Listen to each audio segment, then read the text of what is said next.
ముఖ్యమంత్రి రేవంత్ రెడ్డి అధికారంలోకి వచ్చిందంటే అది కేవలం నిరుద్యోగుల యొక్క పోరాటం వల్ల వచ్చింది. గతంలో కేసీఆర్ ఉన్నప్పుడు మేము 350 సార్లు ధర్నాలు చేశాం, వేలాది మందిని రోడ్ల మీద తెచ్చాం.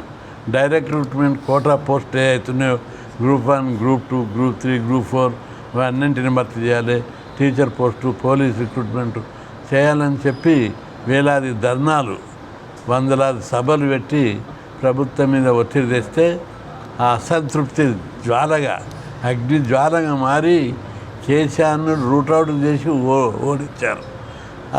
ఆ దెబ్బతోటి ముఖ్యమంత్రి రేవంత్ రెడ్డి ఏంటంటే కాంగ్రెస్ బలంతో కాలేదు, నిరుద్యోగుల యొక్క సపోర్ట్ తోటి అయ్యాడు. అధికారంలోకి వచ్చినాక నిరుద్యోగులను తొక్కుడు, బీసీలను దొక్కుడు, అన్ని వర్గాలను దొక్కుడు పెట్టిండు. ఈ వైఖరి మార్చుకోవాలని చెప్పి ముఖ్యమంత్రి గారిని నేను హెచ్చరిస్తున్నా. యువకుడు, మాటకారి, దమ్మున్నోడు అని చెప్పి గెలిపిస్తే ఆ దమ్ము నిరుద్యోగులను దొక్కనికి పోయిస్తావని, ఇదేనా నీ పద్ధతి, ఇదేనా నీ మర్యాద అని చెప్పి ముఖ్యమంత్రి రేవంత్ రెడ్డిని హెచ్చరిస్తున్నాం. అదేవిధంగా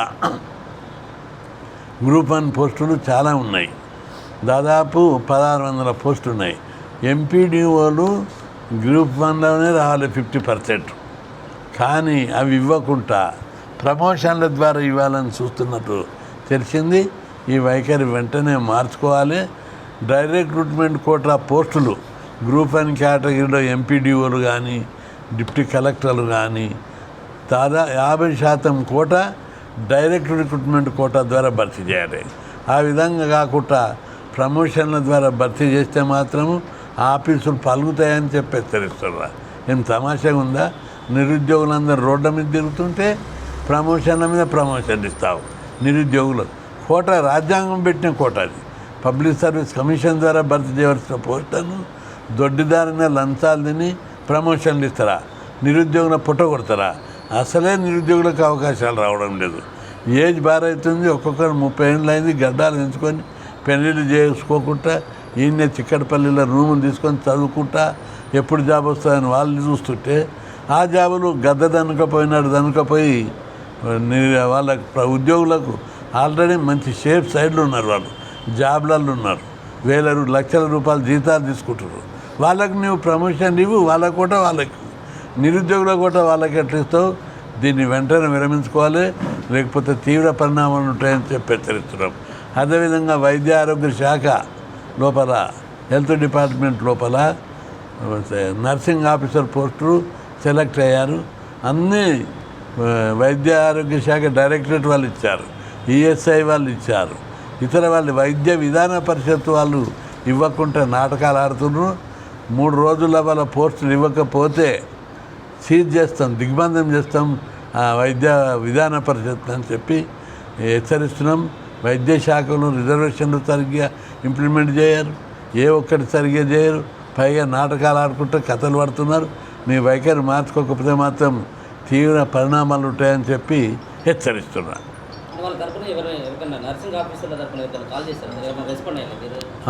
ఈరోజు నర్సింగ్ ఆఫీసర్లు ఇక్కడికి దాదాపు 100 మంది వచ్చారు పొద్దున, ఉదయం.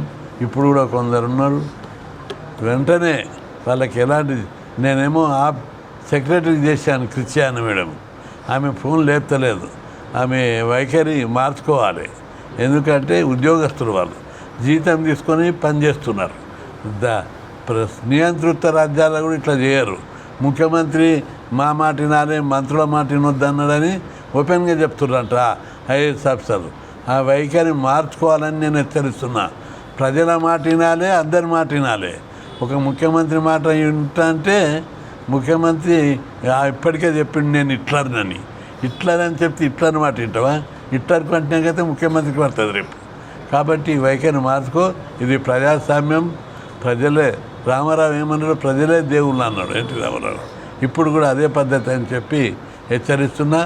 ఈ వైఖరి మార్చుకోకపోతే తప్పనిసరి వెంటనే వైద్య విధాన పరిషత్లో సెలెక్ట్ అయిన 300లకు పైగా నర్సింగ్ ఆఫీసర్ పోస్టులు వెంటనే భర్తీ చేయకపోతే తీవ్ర పరిణామాలు జరుగుతాయని చెప్పి హెచ్చరిస్తున్నారు. అంటే వీళ్ళతో పాటు ఎగ్జామ్ రాసిన ఎంఎల్టీ వాళ్ళకు పోస్టింగ్లు ఇచ్చేశారు. మరి వీళ్ళకి మీద ఎందుకు ఇంత వివక్ష చూపిస్తుంది? వీళ్ళతో సెలెక్ట్ అయినటువంటి ల్యాబ్ టెక్నీషియన్కి ఇచ్చారు. అదర్ ఇదే హెల్త్ డిపార్ట్మెంట్లో ఈఎన్టీ, ఈఎస్ఐ, అదేవిధంగా వైద్య ఆరోగ్య శాఖ హాస్పిటల్స్ వాళ్ళందరికీ ఇచ్చారు. కేవలం వైద్య విధాన పరిషత్తు వాళ్ళకి ఇవ్వలేదు. ఇది డైరెక్టర్ లేకపోవడం, రెండవది ఈ క్రిస్టియాన ఒక నియంతృత్వ వైఖరి, వీటి వల్ల నిరుద్యోగులకు అన్యాయం జరుగుతుంది. 2 రోజుల్లో వాళ్ళు సెటిలైడ్ కాకపోతే వైద్య విధాన పరిషత్తును దిగ్బంధం చేసి సీజ్ చేస్తామని చెప్పి హెచ్చరిస్తారు. ప్రపంచంలో చూసి నేర్చుకోవాలి. శ్రీలంకలో ఏం జరుగుతుంది, నేపాల్లో ఏం జరుగుతుంది, ప్రపంచ దేశాల్లో అనేక దేశాల్లో యువత తిరుగుబాటు చేసి ప్రభుత్వాన్ని చేతులకు తెచ్చుకుంటారు.